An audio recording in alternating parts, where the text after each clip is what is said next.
If you are watching on YouTube, welcome back to the SuperCoach Experience podcast. I'm your host, Brandon Savage, the coach of the Xavier Turbos. We had some technical difficulties earlier, so we are bringing you the second half of the show. Still a lot of content to get through. We've gone through team list, so if you want to hear our thoughts on the team list breakdown, then head over to the audio platforms on Spotify and Apple. We are moving on to our pickle of the week, brought to you by PickleBet. Head over to picklebet.com.au. Use the code TURBO when signing up. You get some of the best specials over there. I know you utilized Origin special, which I almost turned that into $1,000 winner too. Oh, did you? No, I almost did. I got a leg wrong or something. But anyways, yeah. Yeah, very nice. So use code TURBO when signing up. Pickle of the week. I'll kick it off here because I have a big pickle. You wish. That's very funny, Fancy. Reserves. I feel like I've got so many reserves, and like, what do you go on? Explain. So like currently, my reserves are on Joe Tarpanay / Tino Fasil Malawi. Okay, yeah. I've got Bo Fermor Kolomatangi. I've got Daly Cherry Evans. I've got Ruben Garrick. I'm leaving out at the moment Jesse Ramian, who sounds like you've picked about 7 reserves then. So what do you? Yeah, but these are like people who could be in contention. Okay, yeah, could be in the starting side. Yeah. Because I just don't know where to put them. Yep. But I'm leaving Jesse Ramian out at the moment. I'm leaving Britton Nickera out at the moment, who I actually think needs to go in there. And they're just like 2 players who I've been very happy to have and playing in my side. Yeah. And I think against Melbourne, Raymond's a good option. Yeah, it's tough when you've got these good players in your side and then you kind of leave them out and you're semi-cheering against them. You don't want to go super crap because then it stunts their cash, yeah, and all that sort of stuff. But you don't want to go massive and not have played them. But this time of year, it's going to just start to get harder and harder, I guess. And yeah, I guess all you can do is keep going on matchup. Maybe not just take in matchup, also take into consideration maybe the individual's form as well. So if they're just banging the door down, maybe it is a tough game. You just still give them a run. I think Nicker is one who I probably got to play him just on form. 2 tons in a row. It looks like he's hitting that purple patch of the season that he's really starting to hit his straps. I think a popular purchase still even too. I think people still. Yeah, for sure. And my center wing's pretty stacked at the moment, so I'm pretty happy to leave out Ramian. Playing Ruben Garrick and I'm playing all the Manly players in Cherry Evans and stuff, which I think is a good thing. 4 Pines Park, they've got to kick up the arse, but there's just it's that time of the season where I really want to leave out a Tarpanay or something, but he's playing Newcastle, his old club. A Tino could just get back to form in 1 week. He's been playing backing up from Origin. So there's a lot to think of here. So I think I'll really have to break it down to matchups and see how I go there. I think the locks for me, Lucas, Katoa, Kolomatangi are locks. Terrell May's a lock. Terrell May's actually a front rower, but he's a lock for me. And my center wings Lehigh, Azarko, Farnworth. Azarko I could easily leave out. Yeah, I think so too. But he's also got a matchup that I like is against I think he's against the Broncos. No, he's against Rabbitohs. Against Rabbitohs. I like that matchup. Yeah, Alex Johnson's side. Yeah. It's not the best, tough. It's not the worst, but it's a pretty good matchup. That's my pickle. What is your pickle or / Timmy's tangent? Yeah, I guess my pickle's just not knowing whether I want to go one of these mid-range cheapies like a Karapani. Probably if I was going to go one, it'd probably be more so Karapani than the Fainu at second row. At 5'8". Just purely because there are guys like, Galvin that kind of interest me and tempts me at the run home just in a Bulldog side who I think he could really inject and tack into their side. So just maybe if he gets in that starting role, could be something I'm interested in. Yeah, and then Jaden Campbell's, I don't have in my side. I've got Munster. Him having that low score could be someone around the corner that I might want to go. He might, free up. He might be a lot cheaper now coming rounds. So that for Jaden Campbell non-owners, that has been like because he's someone that's kind of nice to have it around that 700K. Yeah. He's been a little bit awkward. You can get him for maybe 6. I don't know. I haven't really looked into how much he might drop to, but after a couple of games, well, he's 564K now. Coming off. Wow, coming I off was an considering me 700. Wow, he's got 100 break even. Post round, he's got the Broncos in round 19, so you could probably just not buy him then. You could probably buy him for that round 20 game against the Tigers.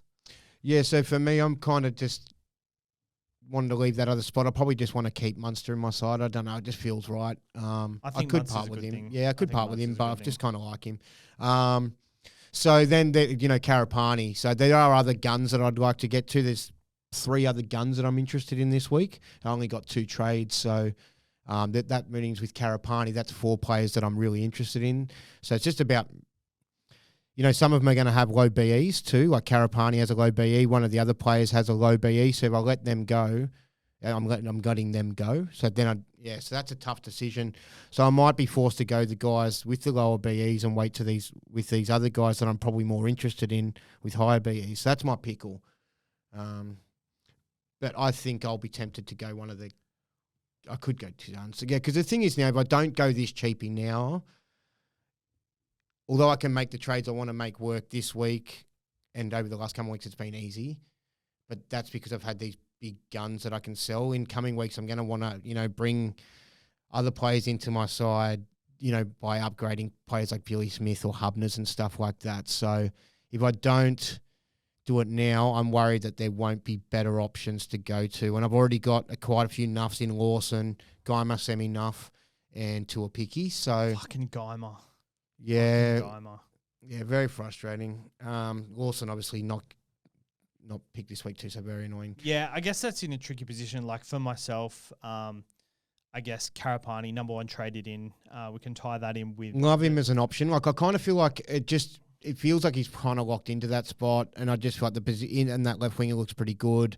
You don't have to play him every week, maybe on just, you probably don't want to even, just on really great matchups, and maybe some weeks you still leave him out on great matchups based on your depth. Left wing for the Broncos, and he's playing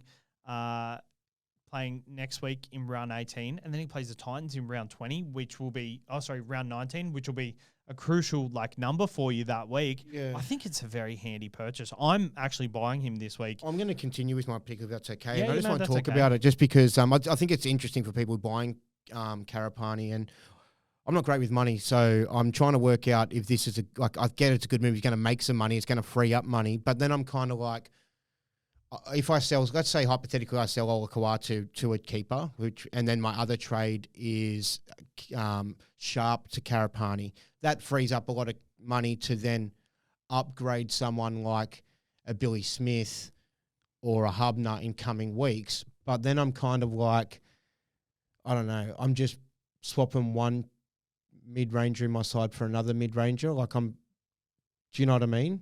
I'm not actually going to be freeing up that much cash in the long run, because if I want to sell someone who's about 400K like Hubner or Billy Smith, Billy might go up a little bit.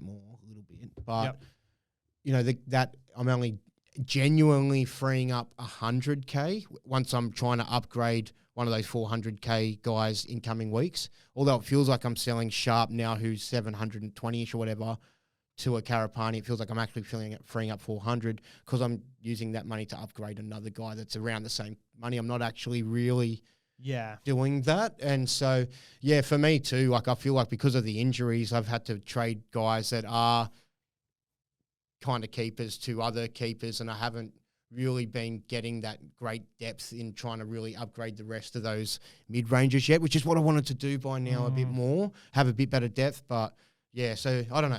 That's where I'm at. I feel like, do you know what I mean with the Karapani thing though? Like if you... Yeah, it's really awkward timing based on trades. Like if you've got more than maybe 13, then maybe even more than 12, 100% go for it. 100%. But then even if you've got less, like me, I've got 13, you've got 11, maybe he's just that one guy that you need to do to facilitate that extra one or two moves. The thing is, he's 290K, negative 88 break even.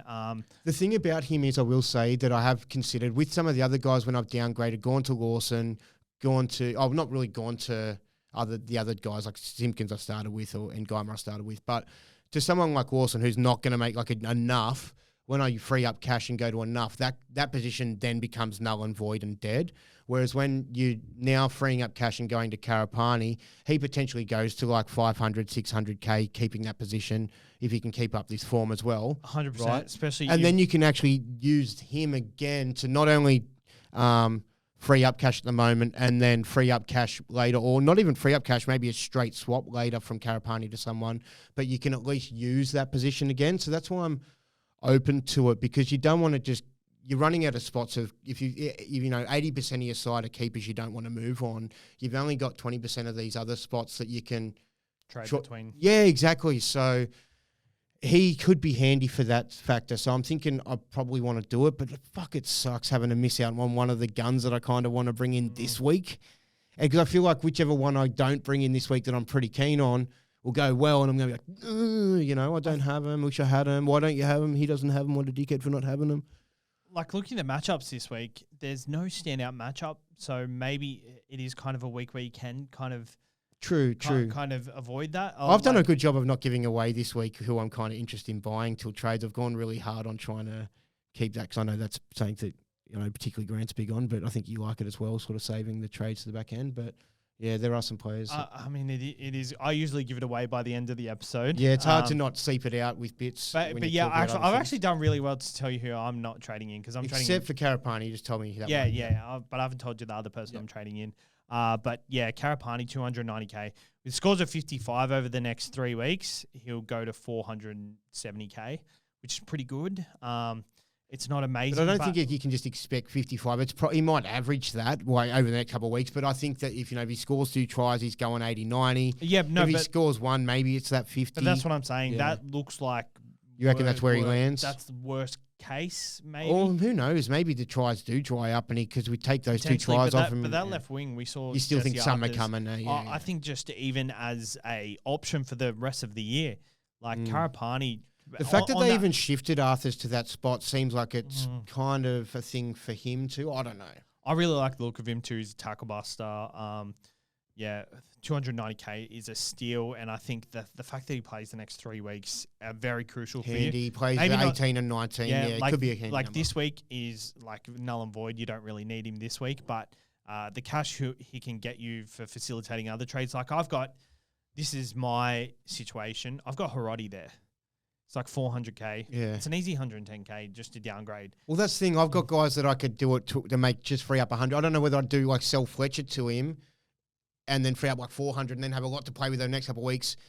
But then I'll still end wanting to upgrade someone like a Billy Smith anyway, or a Hubner, or whether I just free up that 100K from a Hubner to him now. Yeah. That's my other part of my pickle. Or even there's guys like, it's like, do you just like get rid of a dud weight like Lawson? Like, I know it seems probably dumb, but like in a way, like it kind of gives you that depth as well, and it keeps that extra position staying alive. Horse is actually a really good hold, because he's someone who you're so happy not to play, but if you need to play him, then you just like. Oh yeah, but Hubners and stuff like that, I'm like, I've got them and Billy Smith. I'm sort of becoming. Like, I want to get rid of them, and they need to become a bit better, I think that's why, like, when I got Jesse Ramian in, it was such a perfect purchase. I made cash. How much was when you bought him? Yeah, 400K. Yeah, it's all right. So you made cash off the trade, and then, like... Semi-gun. Like, not a gun, but semi. Yeah, but someone who you're happy to play every single week, but also kind of happy to leave out. Although I wouldn't want to play him every week, because I feel like he's only good for 60s in most weeks. But I have, like, such an emotional connection with Jesse Raymond. I love Jesse Raymond as a Supercoach player. Everyone loves Raymond, I feel like he's just got this ceiling that's not quite there, but maybe like Herbie Farnworth as well. Like, Herbie Farnworth is someone who, oh man, I'll never not talk about how glad I am I jumped on that. The try scoring run is over, by the way. Yeah, it is. But you did well. You picked him up from that Melbourne game, and he just went on a tear, and yeah, he seems like an absolute must-have at the moment. Like, there's not too many players that seem like a must-have, but he really does, doesn't he? 870K coming off 150 and 108, 47 break even. So every chance. It's a great position to be in, having him. And for those that don't, because if they do decide to just bite the bullet, they've got to kind of. You're not making ground. They've got to, and they've got to rip their side apart a little bit and really pay up. while they're trying to bring him in as well, they're also not able to bring in other players that people that do own him are sort of targeting as well. Yeah. And if they do let him go, they've got to sit there and watch, behind the couch. So it's a tough behind the position for him to be in. couchman for sure. All right, Fletcher Sharp is out injured, so we're going to talk about replacements for him. We'll just go over the top centre wings by average and just talk about who we think are pretty good replacements. Number one is actually Josiah Karapani talking about it. But Herbie Farnworth, if you don't have him, Fletcher Sharp to Herbie Farnworth, do you think it's not too much to spend, and it could be a blessing in disguise because you might be sitting there as a non-owner going, I've got no idea how to get him. I don't really want to sell one of these guns that I've got, or a 700K gun, because they're going pretty well as well. But yeah, now that he's injured, it could be just like, all right, yeah, cool, let's just free up that extra little 100K or whatever it might be and make it work. I think that's the trade I'd do for sure. I think he's someone you want by the end of the year. The way he's playing, he's not going to fall off. He's going so well that he could start to maybe underwhelm. It could drop back to 60s and 70s a bit more, but just based on won't completely let you down. Yeah, exactly. Yeah. Number 3, Jacob Carraz, 750K. If you don't have Carraz, to 30K upgrade from Sharp. So I think it's a no-brainer. He's very popular option this week. Are done. He's the second most traded in player this week. I think, no-brainer, back on the wing, and pretty decent that he's available over the next couple of weeks. Dylan Lucas, number 4, a lot of people own, but, if you don't, maybe this is the avenue to do it. Yeah, getting a little cold on him as an owner. I'm fine. Same. Just not cold, he's not going anywhere in my side at any time. And he's definitely a play for me every week. Oh, yeah, 100% a play every week. But I just, since that 144 he did against Panthers, I'm not expecting that was a buy-round week inside or whatever, but I think maybe he lacks the excitement and the upside of some of the other centre wings that are absolute guns, and it feels like maybe when you want your hundreds out of them, your big guns, like your Herbies, your Lomaxes, Carrazes, etc., they're more kind of, you can count on those big hundreds a bit more often. But for the consistency of always bumping out that 60, 70, it's great. A lot of people are jumping on this bloke. 22,000 people own 12.7% of SuperCoaches. Mark Nwanganitawase. Oh, he's exciting as fuck too. 633K. I've kind of talked about him the last couple of weeks. Just I don't think he is a guy to own this time of year. But if he can punch out 136 on a week like that, given he played the Cowboys defensively, that they've been shot over the last couple of weeks, but he just loves it. He goes looking for it, and he loves the upside. He's always looking for the big play, and the big play will often. He makes a lot of mistakes, but he doesn't shy away. He'll go for another big play, and he's a real individualist too. So things that don't need to necessarily be just happening for the side to, give it to him in a good position. He can just sort of pick the ball up off the ground, a loose drop, and someone just picks it up and starts doing some wild stuff. So, yeah, maybe that seems a little bit of a drop below in tier from some of those elite ones like the Carrazes, Lomaxes, etc. But yeah, he's really exciting, and if you can find a spot for him, maybe and you're keen on him, I'd still be. He's been around that sort of interest. Over the last couple of weeks, maybe about 3 weeks ago, he was pretty close to coming in. I just went a different way. 100%. He's averaging 73.9 this year. We see that he's got that 136 ceiling. They've got the Tigers in round 18. They've got St. George in 19. Then they've got the Sharks, Melbourne, Manly, Dolphins, Bulldogs, and then Parramatta, Melbourne, Souths. I think from what he's shown, though, he's averaging 73.9. He's already played Canberra. He's scored 97 against the Dogs, 91 against the Dolphins. I think he's proved that he's pretty. I wouldn't say matchup proof, but he's not that kind of centre wing who he's going to score single digit scores for you against the tougher matchups. Yeah. All right, Zach Lomax, 697K. I like this play. 697K, plays St. George this week by round 18. Plays Penrith round 19. Every chance he gets rested, but there's every chance he doesn't as well for the Parramatta Eels. Has a pretty tough draw home. Penrith, Canberra, Broncos, Melbourne, Cowboys, South Sydney, Roosters, Warriors, and Newcastle. But he's just scoring 60 without any dramas whatsoever. Yeah, the thing with him too, even when they do have those tougher matchups, he's always going to be the target. They're always going to be putting up those kicks for him too. And regardless of the matchup, he's always going to be taking those runs out of his back end. And He's got great offloads in him, tackle busting. I was very, very bringing him in last week. I'm pretty annoyed I didn't now. I could take it or leave it. The 80 points that he scored, I'd be happy with it. It was better than the 50 I would have left out if I did bring him in. I only made one trade last week, but yeah, just for me, the reason I didn't pull the trigger last week was the BE 120 something, I think it was. And I thought, look, everyone else is probably going to get him a little bit cheaper. I was a bit concerned with Hawkins being there instead of Moses. I thought Hawkins had quite a few try assists in other games. But then when I look back earlier in the year when Moses was out for that extended part of the start of the season, the tries weren't really coming for Lomax. He was still scoring okay, but they weren't that many massive ones. So I just thought, look, I could have been just pulling the trigger a little bit too early. It could have been fine to do, but pretty keen again now this week still. It's just, it is that he doesn't play the bye. Could I wait another week? The BE's around 90-ish. Oh, have you given away your hand here? No, not yet, because I've told you I've got 4 players I'm considering, you know what I mean? So, fair enough. But he's definitely one of the 4, yeah. Bradman Best I like, but in Newcastle side who's not, hasn't got a good draw, he's not someone I'm interested in. And then Who's that? Bradman Best. Okay, yeah. And last one, Val Holmes, 690k, goal kicking for the St. George Illawarra Dragons. I think the wheels are falling off of the Dragons. I'm not as keen as I was a couple of weeks ago. He does play the Parramatta Eels this week, which is a handy matchup.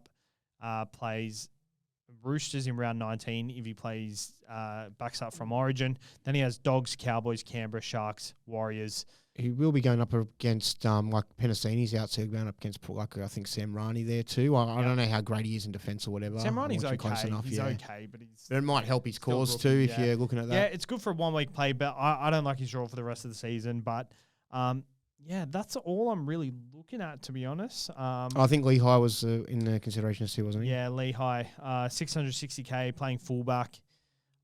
I think Lehigh's a great shout. I think if you own him, you'd be stoked. I sold him 2 weeks ago. I'm pretty annoyed because I was okay enough with it at the time because it just made things easier for me to make the trades I wanted to 2 weeks ago. And I thought he was going to probably just stay on the wing with Tommy being back. But now he's sort of got that fullback slot. He's one of the 4 that is in the mix that I'm highly considering. But with the BE being high, kind of tempted to just sort of see how he goes against the Tigers. It could be annoying though because it's a good matchup. I will say the Tigers were quite decent enough last week. And then he has the Bunnies, I think, the week after, who were also quite good last week. So looking at that as a non-Lehigh, I'm like, I thought they were really soft matchups. But if both of those sides can bring the form that they showed last week. Latrell and potentially Colomatungi will be out that week. Yeah, so that's something to consider. Yep. But they have been kind of gritty outside of that. They have been. They've been good. Yeah. But they are, defensively for SuperCoach, they've leaked a lot of points. So for me, he's someone I'm definitely considering. I don't know if he's a final guy for me, but he could be. Yep. He could be my final side. But I'm more likely probably to just let him go, see how Manly look this week. And if he bangs out a big 100 and the eye test looks like, oh, geez, better get him back. I'll get him back for round 8. That round 18 bye, yeah. And then potentially, then I'd have to hold him. He'd have to be a keeper. So, he's another one I think that people should be considering too. 100%. One curly one I want to throw out, Brian To'o, 633k, playing on the right side for Penrith. They need to win. Cleary on the right side. I'm a believer again now. I thought Penrith were pretty cooked. I didn't think that they were going to make. They're in the 8. Yeah, the early part of the season, I was like, oh, it's a lot to fix. And yeah, I don't think that they're anywhere near where they were over the last 4 years, but I still believe that there's that glimmer of hope that they might have now. And they could get back to it progressively. Yeah. And time it right enough. Yeah, so I just think that could go ham. That could be exciting. It's tough to fit them all in, but he could be a good pod option for sure. Would you prefer him or Blaise Talangi? To'o or Blaise Talangi? Yeah. Oh, probably To'o for sure. Blaise Talangi's exciting and he's got the duel. If I was more interested in Blaise Talangi, that'd be in that gun 5'8" spot that we're sort of, Jaden Campbell, Galvin and him as well, Blaise Talangi, pod options for 5'8". But yeah, if I was picking one of them, centre wing, definitely To'o. Try scoring. I guess we've gone over the centre wings. Final 18. So let's just have a quick skim over our sides. look at who we want to get into our sides and who we have currently, who we're looking at shifting out. So, like, currently, I'm looking at my side. I think Haas needs to come in. I think maybe Harry Grant needs to come in. I'm not completely sure on that. But apart from that, Cleary needs to come back in as well. That's 3 trades. I have 9 trades left. Probably 1 trade to facilitate it. 9 after using this week's trades? Yeah. So... Wow, because we were at the same point for a bit. I'll be at 12 after trades, so I like that. It was only 2 weeks ago. I think we had the same amount of trades. So I think you either lied to me about the amount of trades you had, or no, 2 weeks ago. Okay. Because I've max traded since then. Oh, you might have used 3 in one of the trade rounds. Yeah, and I saved 1 last week. That does make that adds up. Yep. So that's 3 plays. Anyone else that you kind of? I do want Lomax. I want Lomax for like maybe a Zarko, which can be 1 trade as well. Yeah, but don't you also have like another really high priced centre wing that's on the way out too, like a Tamale or something? Yep. Or you still Yep. Mad. I will tell you about that in trades. trades. Yeah. Yep. Because you don't know who you don't remember who it is, so you'll realize like there's a bit of conjecture over whether I should sell this person or not. Okay. Yep. All right. So yeah, that's who I want to get in my side. I currently have Drinkwater, Tedesco, Trebojevic. So I might need to make a trade there too, just based on or 2, yeah, for sure. So like, but definitely 1. I think Harry Grant for me, someone I could easily pass on. He's got to be the last priority, I reckon, because Cam McInnes is in my hooker slot. Also got like Cleary's got to come back in. Haas, not necessarily. I think he does, but I think he does. But yeah, I've got my. You need those guys that'll put up 80 to 100. I mean, hundreds are not as consistent, but that 80 is pretty solidly consistent. It's very good. It's very good to have that. Like, helps your other guns, your upside guys, when they go big, really excel because you got those other basic guys that are holding the 100%, holding the fort. 100%. But that's what I'm looking at. Probably 4 guys with 9 trades. So a few spares, running thin for the rest of the year. But at the same time, I'm looking at the depth of my side's a lot better than past years. So I've kind of run with this tactic all year. The wheels have fallen off, but I'm more confident I can let it go through it this year. I reckon we'll be mostly okay. The only thing I am concerned about, I mean, there always seems like every year that there's like, oh, I've got to have this guy now, and this guy's now in form, and I've got to have this guy. When I think about all the players I don't have, outside of the guys I want, there's not really anyone that I think that I imagine could seem to be too much of like, oh, you've got to have him. So, yeah, I feel okay. Like, I feel like we've got a lot of the good guys I want.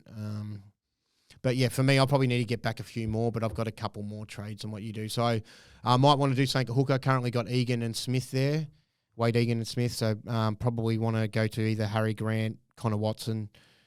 Those 2 are the main guys. Maybe a Brayley or a Coruscant, but depending on the timing and the price and the situation, they could come into it. Haas I don't have in my side, and Tino I sold. Oh, never owned Tino.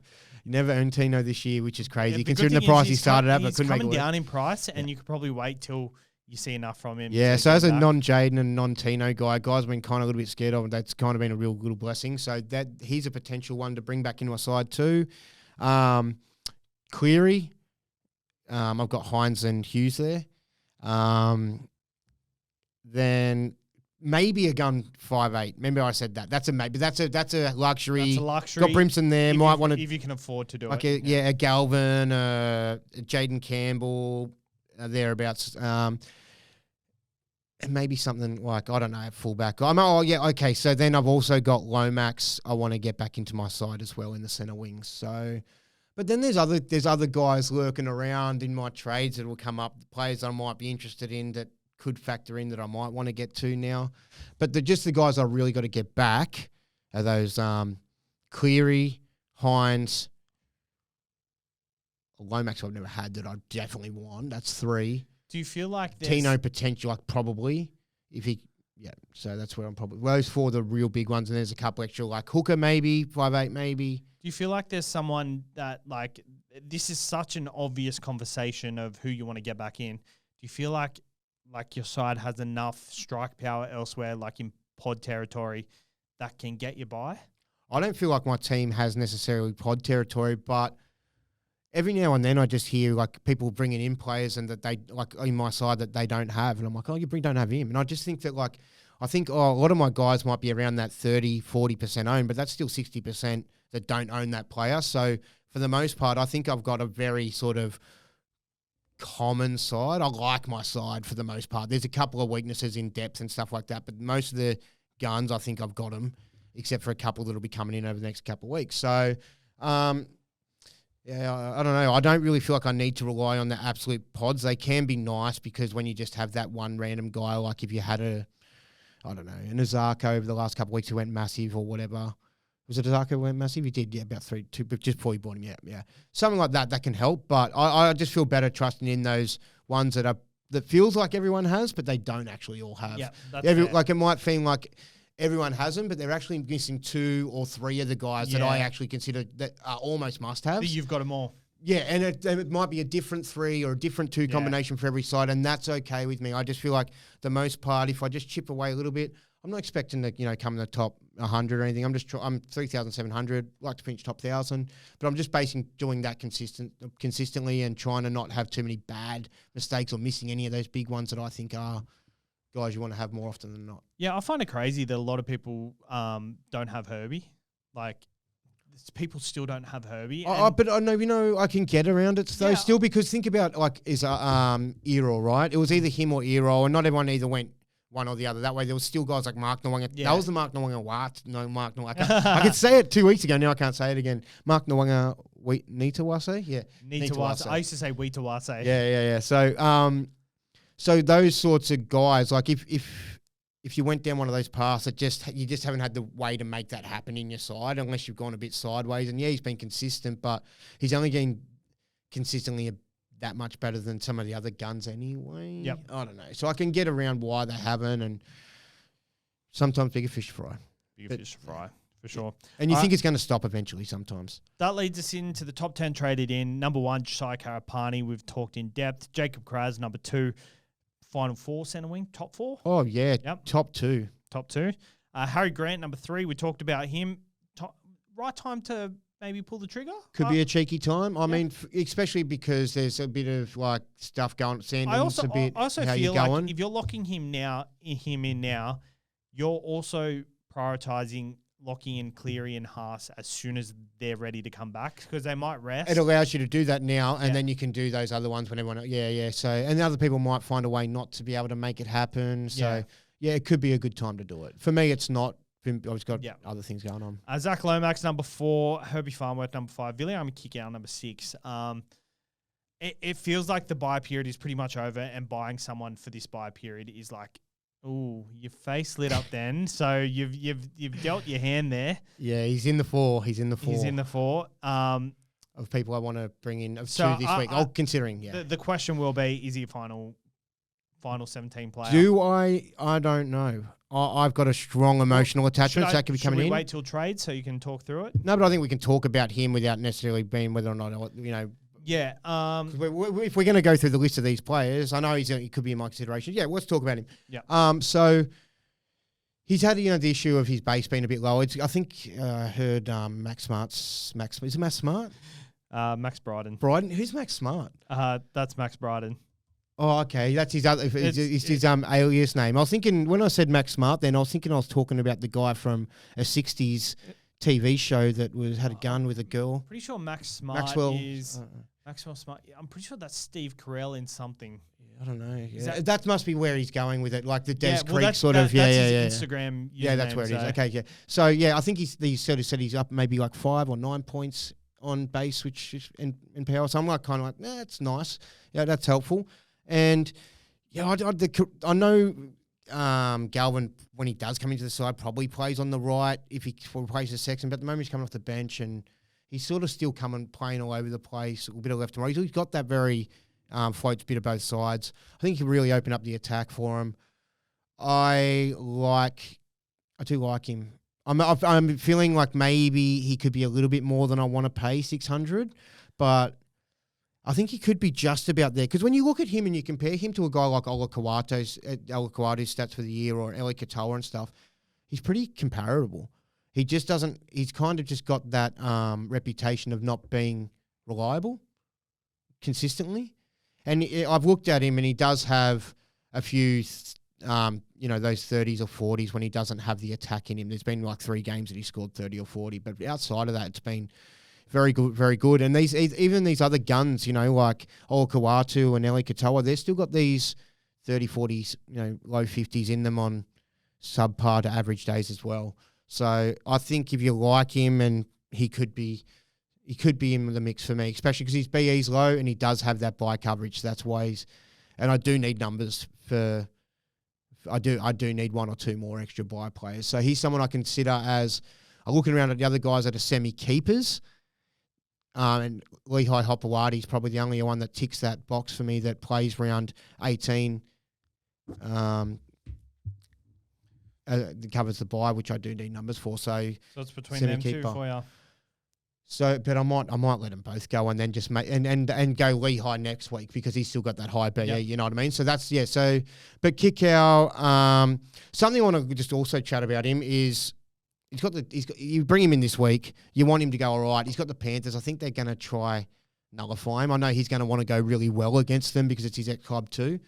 But I don't know. A part of me thinks you might be underwhelmed this week by him. You might not have a great one. The Panthers have defended okay against left centres. They had a try into Laban last week, but that was without the Origin stars, without Liam Martin. The only other week that they kind of leaked a lot of points to left second rowers was the week that the Origin players weren't there, and that was when Lucas scored the 141. But outside of that, the other 2 weeks, Fainu left second row for the Tigers, only scored 36 against the Panthers. And then the week after, the Eels, Katoga, who's been quite good and showing a bit of upside and some 80s and 60s and stuff in him, only scored 32 against the Panthers. So, yeah, I know it's never a one-week play, but he's got a low BE, so you might want to do it now. You don't need to rush this week. Yeah, it's not necessarily he might not be the guy. Like, I don't know. Sometimes, I don't know. I think he's going pretty good, but it's borderline for me. And I've got a really big, strong attachment to him. So that's why I'm a little bit tempted. But Yep. I don't mind it. Apart from his 36. Not a slam dunk, but could go good. 36 and 45. His lowest score is 44 or something? Oh, there's a 49. There's also a 68, a 78, a 99, a 90, 84, and 109. So those bigger scores are coming for him. He's getting attacking stats, which is what we like from Kickout. Another thing I want to say about Kickout, and even the Dogs too, because they've got a really nice little matchup just in this short period. So for Carraz owners and stuff like that, as buyers. So they've got Panthers and Broncos, which I think will be tougher games over the next couple of weeks. Or Broncos might be a bit easier in round 18. I don't know. They don't have too many Origin stars missing though. Then you've got, this is where it gets softer, a nice 4-week play for Kickout here. It's so tough weeks this week and the week after-ish. But then it goes Cows, Dragons, Manly, Tigers. Think he goes good in that 4-week patch. But for most people, if you're buying him, he's going to be a keeper. It gets really tough for the last 5 games. For the Dogs, they go Wars, Roosters, Storm, Panthers, Sharks. All kind of top 4-ish quality sides for the final 5 rounds. Yeah. So that makes, for the upside, I think there could be in those final 5 rounds when you are relying on playing him. Even though you think, I've got depth and I can leave him out, you're going to want to leave him out all 5 games of those last rounds. You're going to probably want to have to play him. You'll be relying on him. They might be more of those 40-year scores where he does, you know what I mean? So when you compare him to some of those other guys like Lucas who just seem to get it done. So I'm a bit reluctant. Which those 40-year scores are going to average out to be like pretty much the same as all these other options around this price. And it takes away from those weeks that he does do those 70s or 80s. Yeah, but it's also like, are you willing to sit him those weeks? Are you going to be in a position where you can't sit him? And it's 5 weeks in a row. Wars, Roosters, Storm, Panthers, Sharks. So you do have that 4 weeks before. It's nice. Cows, Dragons, Manly, Tigers. Cop the 2 weeks now of Panthers, Broncos. For me, it's, I don't know, because I don't have enough trades to get rid of him. And I do like that 4 weeks against Cows, Dragons. Yeah. So I'm thinking I'm leaning off him, which hurts me because I'd love to bring him in. Yeah, that's fair. Number 7, Payne Haas. I feel like I probably wouldn't this week because you'll have missed 2 weeks potentially, maybe only 1, but I'd probably just wait, see how he goes. His he's already battling this groin injury. So number 8, Aaron Clark. Do you think he's in that category of Payne Haas? Tino. bit below, but Just I think it's maybe around where Tino's at. Around where Tino's at for sure. Around where Tino, probably around where Colomatungi's at, maybe slightly It's lower. a little touch below Colomatungi based on his recent sort of last 3-4 weeks. But he's definitely in that conversation where right there. Minutes is the only issue. He plays like 40, 50 some weeks, but still gets it done for 70s. But if you plug him, Haas, May, I've got him and I love Tino. having him there, especially with the duel. Yeah. Because Colomatungi's going to get his duel next week too. And the That's thing gonna is be for me, I'm worried because I had been worried because I've been planning on selling Horsburgh. So because I was going to sell Horsburgh, that lacked the flexibility. I still have Tui Simpkins at the top, but if I then moved, sold Horsburgh and then moved Clark to my front row, what that'd do is it'd mean I'd have Clark and Tui Simpkins both at front row, so I'd be locked with my duels. Wouldn't be able to move them into week to week when I was short in a position. Yep. So now having Colomatungi get that duel next week, it doesn't bother me when I do sell Horsburgh. I've still got that flexibility to switch that around. So yeah, Aaron Clark is handy for that purpose, especially if you are low on trades and maybe even depth as well. Like he when you are like, shit, I've got no prop this week, it could be as simple as like, I can just swap him up. Yeah. Yeah. All right, cool. I like it. And that rounds out the top 10. We've got AJ in there. We've talked about AJ. We've also Exciting narrative, yeah. Yeah. I think, yeah, if you're an AJ guy, 100%. But, yeah, that rounds out the top 10. Let's talk about trades. Being quite cagey on what we're going to do. I think we know where you're kind of going to go. But I think I've given away maybe the 4 players. You could probably guess the 4 players. So it's definitely Lomax, Kickow, Hopewade, and the cheapie Karapani. And Karapani. So there's 4 players. Those 4 I didn't know guys. you're counting Karapani. Yeah. But I like it. I think like the obvious one is Lomax. Well, the Karapani, toughie, yeah. right? 'Cause I was going to do him last week as I talked about Lomax. I was going to bring him in last week, but was a little reluctant with just being that. I could have got him. No Moses, a little bit cheaper. Still had 2 weeks stint before going into Origin, and then maybe didn't back up. So I was like, maybe I'll just wait off on that one. It would be nice to have him before other people because it then allows. If I had done it last week, I'd be happy with him, and then I could then make of those. You know, I'd have got 4 guys I want this week. I'd only have to decide between 2 out of 3. Yep. Makes things easier. And then last week I was very close to the very last game of the round, trading Olakawatu to Kickow in advance to be able to go, oh shit, because I need probably Karapani now next week. But then I started looking into Kickow a bit closer and started going, this is all like in the last game with about 20 minutes to go, going, am I going to do it or not? Am I going to do it or not? I'm like, no, just hold off, make your decision harder next week. But I didn't want to bring Kickow in if he wasn't even going to factor. So I'm kind of shying away from him now. Don't think he's a bad option, but just for that last 5-week stretch, I think it's tough. Don't love him for this week. Kind of think he could go okay against Panthers, but yeah. So for me, Josiah Karapani, big decision. I've got to decide whether I feel like I could be happy to let it go because I can actually bring Lomax into my side this week by selling Sharp, and then I could sell Olakawatu to either Hopewate or to Kickow, either of those guns. I've got the money to do that. But then next week, you know, I don't know. I might need another. I might want Hopewate. It might be harder to do. I might have to free up a little bit cash to bring in Hopewate. I don't know. And then there's the guns. But if you're getting in Hopewade and Lomax, I've already got them. Yeah. Okay, yeah. Sweet. And I'm passing on. Yeah, Kickow. But it just depends. Yeah. You know, you'll need to free up cash eventually anyway to get guys. So you're like, is this the best avenue to do it? Where like I kind of understand where you're coming from. I think Karapani is a decent option. I think if you need someone for your 18 this week, which I'm sure based on depth you probably don't. No. Then Karapani's fine.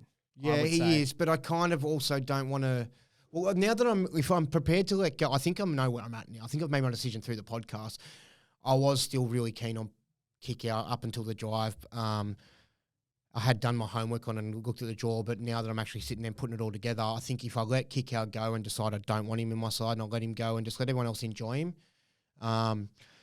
then I can wait Hopewade next week. He's got the B of 120. If I can also hold off and not get him, if Manly look a bit shit house and I'm just like, whatever, he scored 60 and I don't think I need him, then I can let it go. So I think for me, it's Lomax and Karapani. Lomax and Karapani. I wanted to get him last week. Now I still get Lomax 40 on the plus side. I save 40K on Lomax, so cash can always be a thing. There's a lot of positives for everything, but I think you've got good amount of positives and negatives for Lomax In and my little heart, Karapani. I want Lomax And so like, bad. I love him. Yeah, Oh, and like fuck. Hopewade and Kickout, you're still on the fence about them, so you get another week, which Yeah. is awesome. It hurts me to not get kick out in many respects just because, I feel like the whole Villy army, I mean, I know, but if you buy into that too much, it'll, Yeah, and it'll be that- like me. Like the rule on my wall that I've got it written up there is, do not get emotionally attached to players. And the second rule was something simple as well, like, we'll get to that later. But yeah, just real simple stuff. And I thought, I do think he does look decent. I don't think he's a bad buy. I wish he could be a better buy with that final draw run home. Yep. My trades are Harodi to Karapani. I've already got 139k in the bank, so banks me a bit more cash. I'm doing Jenkins to Graz. Jenkins -2 break even or something. I think it's a fine time to do it. Plays the Bulldogs, so every chance he scores a 30 or 40 anyway. You're only getting 15k off him. I think I'm pretty happy with them trades. There was a world where I could have waited another week on Graz, but I also kind of like the matchup against. Oh, why would you want to wait another week on him? Just to. The only reason you would wait another week is if there was an injury to or Lomax this week, he's straight in.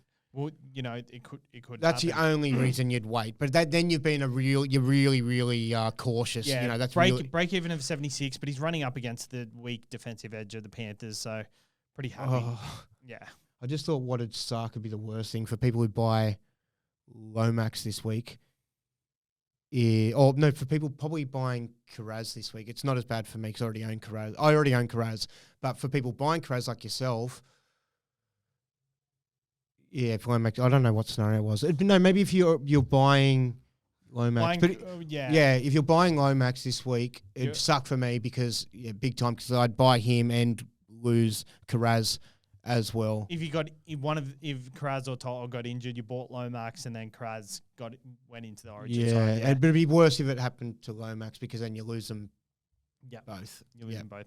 All right, let's move on to tipping point. Today we have 5 players. We've got Karapani, Karaz, Kickout, Lomax, and Harry Grant. I feel like we haven't talked about Harry Grant too much, so I'll put Hopewade in there, which I feel like is a smart little thing. Weather check on the weekend before we kick it off because I feel like it's been raining a little bit this week, so there is a little bit of chance of rain. Parramatta, where Penrith are playing, it's sunny on Thursday, and on Friday at 4 Pines Park, Brookvale. 40% chance of rain on Friday. Well, really look into the millimeters there. So, maybe not have the time now. It's going to be dewy. We got. I like that if I'm fading Lehigh because I'm a bit nervous about him. Very nervous. Suncorp 45% chance of rain on Saturday for Karapani, and then that's all. Oh, we've got Zach. That's an annoying thing about a Karapani buy too. Like he's got a massive negative BE, so even if he does only score a 30 or a 40, he's still going to make decent enough money. He makes 100k or something with scoring a 50. So, but yeah, I just feel some of these guys, you see these 80, 90, and then you pick them up, and then they go 30, 20, and 40. Saturday at Wollongong, 55% chance of rain for Lomax. Wollongong's an awful place to play in the rain. So let's kick it off. JOSIAH Karapani, Suncorp Stadium on Saturday. I'll start at 45 and I'll go over. I'm rattled by the rain at the moment. I'm just really rattled by that. I'd really looking forward to having a deeper dive into the millimeters and that because so Suncorp, Karapani. I mean, it doesn't tell me anything for Saturday. I don't care for tipping point. If I lose tipping point and I let the boys down, and then that's they have to do a punishment. That is what it is. I'm more worried about my SuperCoach side. As you've said, you've carried this year, but they've won the last 2 weeks. Grant won. They've done well. He won, and I've come up for loss the last time I've played. So I've talked it up. If I let us down, I'll be. So precipitation total 3 millimeters for Suncorp on Saturday. Yeah, it's not bad. But no, I don't really care about that one as much. I'm more worried about the Lomax one, I guess. And anyways, let's play on. You throw them out here. Who's the first? Karapani over 45. Yeah. Less than 1 millimeter for Wollongong. I'll go over 50. I'll go over 55. Who have they got again? Sorry. Ooh, good question. They've got the Warriors at home. At Brisbane, yep. Yep. Okay. Over 58. I'll go under 58. Jacob Carraz against the Penrith Panthers on Thursday night, Combank. Start at 73. I'll go over 73 and go over 75. I'll go over 80. I'll go over 82. I'll go under 82. All right, let's go to William Kikau versus the Panthers. Same game. Don't love it. Don't Start love that at 82. 55. William Kikau.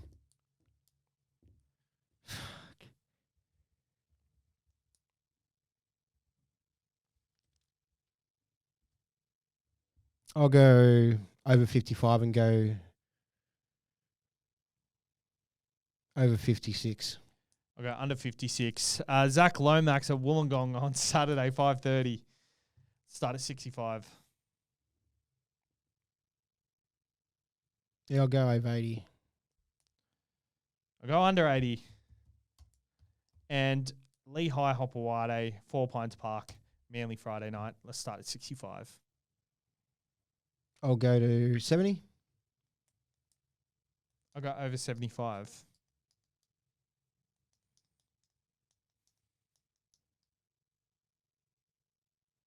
I'll go over 78. And I will go under 78. Am I on overs for all of them? Yep. Fuck me dead. I feel like I've lost this. One of my, go on the unders at the start of the year was one of my things I was trying to do. Yeah, I just know. because. I know, and I've gone away from it, so it's my tactic. Can you read them back just so I'm feeling a bit worried about. Karapani under 58. I'm on the over 58. Yep. Yeah, so I need him to score basically a try and a half. Jacob Line break or Jacob something. Raz, I've gone under 82. Yeah, a little worried over. about that one. I think it could be like 75 or something. Kikau, I've gone under 56. Lomax, I've gone under 80, and Lehigh under 78. I don't mind Kikau. I feel like he doesn't need to score a try to he get doesn't 56. need He to. can just have like a bit of offloady and But tackle do bus. And all these other people need, like, there's Lomax might need to go over 80 and might need a I try. feel like Lehigh's a dumb one for me to stay under. I was just too fixed on playing this unders card. Yeah, I don't mind it. I don't think I've gone too aggressive. In the past, I've been like, oh, you'll go over 120. You can just really feeling them. Go nuts with it. Yeah, all right. Oh, cool. I think that's it. Oh, captains. Who's your captain? My vice captain, Tommy Trebojevic, even though he's playing centre. But I don't like many options, to be honest. Don't captain Tommy, man. That's a waste. He could go okay, who but are the other matchups? Like, I'm not going to vice who are you captain captaining? Drinkwater. And I don't want to loop this week, so I'm just like, Tommy's the only one who can go 180. So, Oh, really, bro? You could go. Hold on. I'm thinking Farnworth's a really good consideration. yeah, it is. Farnworth's the one I'm potentially looking at, but... So what I've got here for vice captains, so these are my vice captain options. Carraz versus the Panthers on a Thursday. Garrick versus the Tigers on a Friday night. Lomax versus the Tigers, 5:30 Saturday. And vice captain Herbie versus South, 8 o'clock on Saturday. Garrick's a good shout. Now, my captain options are Lomax. He's also a vice captain, but depending on who I go and which one, he could be a captain, 5:30 Saturday. Herbie could be a captain, 8 p.m. Saturday. Pappy could be a captain for me versus the Sharks, 2 o'clock at Melbourne. Maybe, but I'm not super confident just because of the Sharks. The Sharks are pretty good defensively, but Amy Park... But they've not been good defensively. The last 3 weeks have been pretty shit house. But you just kind of think of them as gritty and they're top 4, and this matchup is kind of traditionally a gritty game, I guess, but is an option. But I think I'm shying away from it. And Drinky versus the Titans. So I don't know. I feel kind of probably more confident in something like a vice captain Herbie. Maybe a vice captain Lomax into a captain Herbie. I think a lot of people are going to do like a Payne Haas / Terrell May captaincy. Yeah, I this feel week. like it's a bit of a safe one, but I feel like Herbie and Lomax are kind of safe enough. Like they've got that 7-ish in them if they don't go massive. Yeah. I mean, there has been games where when you first picked up Herbie, if he hadn't have scored the tries that he scored, he would have scored about 50 or 49 or 55. Yeah. So he could potentially underwhelm. But that's why I feel okay with him as the vice captain. Herbie is the vice captain, and then Lomax is the captain. But I could also be very tempted by Garrick on the wing against the Tigers. The Carras, I think the upside might not be there against the Panthers. Yep. And on a Thursday night, it's a bit yuck. And the punters agree. Pappenhausen is 14.1% captain. Farnworth is second on 9.7. Payne Haas third, 7.7. Tedesco's still 6.7. And Drinkwater is 5.4 at the moment. So that is over. Drinky feels risky even though the matchup's great. Just feels risky as a straight captain. Earlier in the year, I'd captained him a couple of times I think I got one of his big ones, but the later it gets in the year, I'm just starting to get a bit more in the top wanting that security of... In the top 1%, 36% on Drinky. 30, yeah, so they really love that matchup. But I get it. I totally get the matchup. And he's been going fairly well. He's just got those... He was on 30 or something before he updated to 70, wasn't he, last week? I was on like 53 or something. Okay. But, yeah, I watched him. He was part of the plays enough for me not to be scared of him. And I like the changes with Jake Clifford coming back into the side this week. Every chance Clifford goal kicks, though, but I'm okay with that because Drinky has not struck him well, to be honest. All right, that's it for the podcast. Thank you for tuning in this week. We'll see you next week.